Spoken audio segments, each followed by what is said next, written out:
kublaya pi warok ki praloki wasnyau suk wo pat ki video hau new channel ta hakani ka video kwa open snyau chapi wa ong ka Israel wakada ready ka wo penyap ne eliminate ya supreme leader wa thamme ka Iran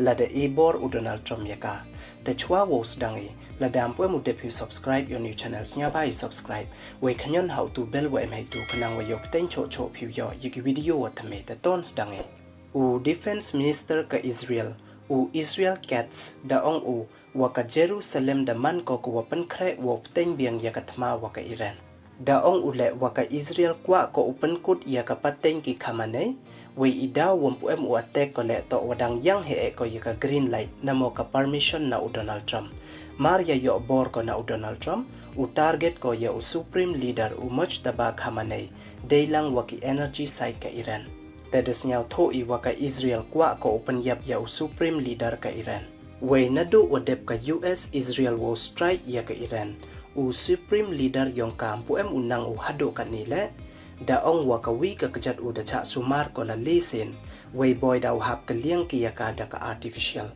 We da ong le, we ikamat yong u le daylang waki snake tin da inlut.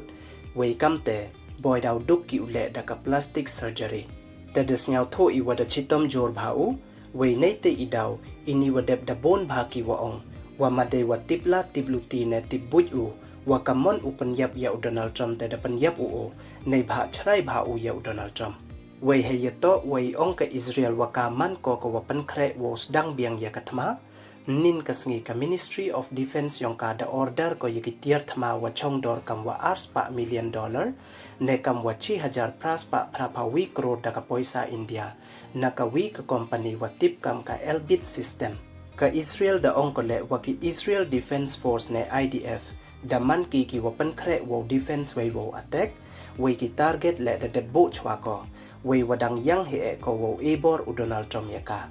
we ne kasngi u Donald Trump da pen bana u wa ka ceasefire haprdi ka Israel wa ka Lebanon dapten ya ka da leta yaw hadin ka high level meeting ha White House tangwa nei liang ka Israel wanda ongko wa ka ni ka ceasefire mto ka wa chispa person u Donald Trump da host u ya u Israel ambassador to Washington u ye chill later